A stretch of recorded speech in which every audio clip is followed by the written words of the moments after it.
Mark had always admired his younger brother Bill, or at least that's what he told everyone. Bill was the golden one.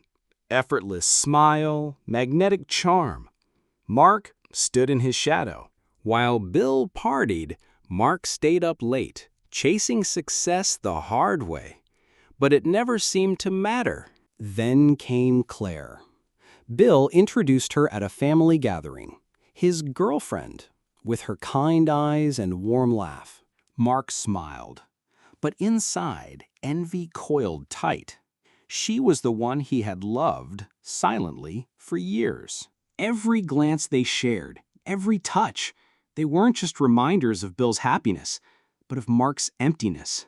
He tried to focus on his own life, but Bill's glow made Mark's world feel dimmer. Every morning he put on the mask, straightened his tie, practiced his smile. And every night he scrolled.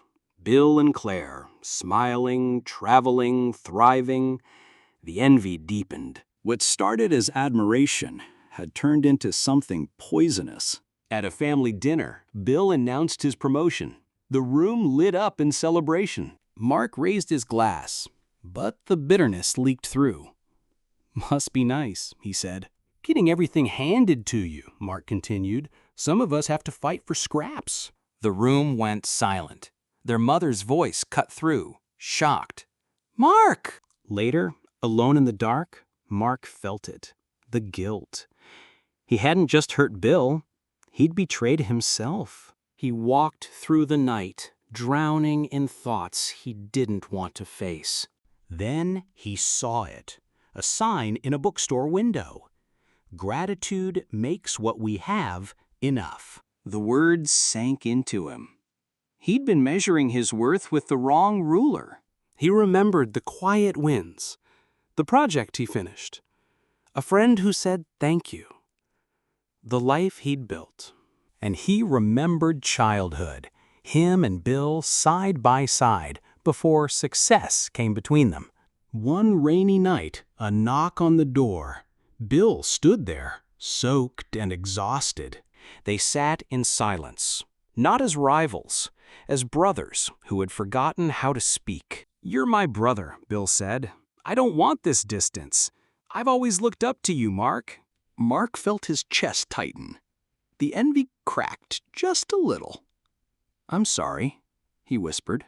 "We're not competing," Bill said softly. "We never were." And Mark believed him. For the first time in years, they walked side by side, equals, no shadows. Mark returned to work not to prove himself, but because he was ready. He visited that bookstore again, bought the book with the sign that changed everything. He laughed with friends, real laughter, the kind that didn't compare. He saw Bill and Claire again and felt something new. Peace. They were always growing, just differently. Bill's path wild and fast, Mark's deep and steady. For so long, Mark had seen himself as a shadow, but shadows only exist in the presence of light. He looked in the mirror and saw not failure, but a man still becoming. Envy had wrapped around his heart, but now he was learning to let it go. Two hands reaching across the space between. Two brothers finding each other again. A photo from childhood now sat on Mark's desk. Two boys who once saw the world as theirs. Claire and Mark shared a moment. No jealousy, just understanding. One morning, Mark stood on his balcony, coffee in hand, the city waking up with him. In his journal, "I am enough," a simple truth he had almost forgotten. This was never about Bill. It was about Mark finally choosing to see himself clearly and finding peace.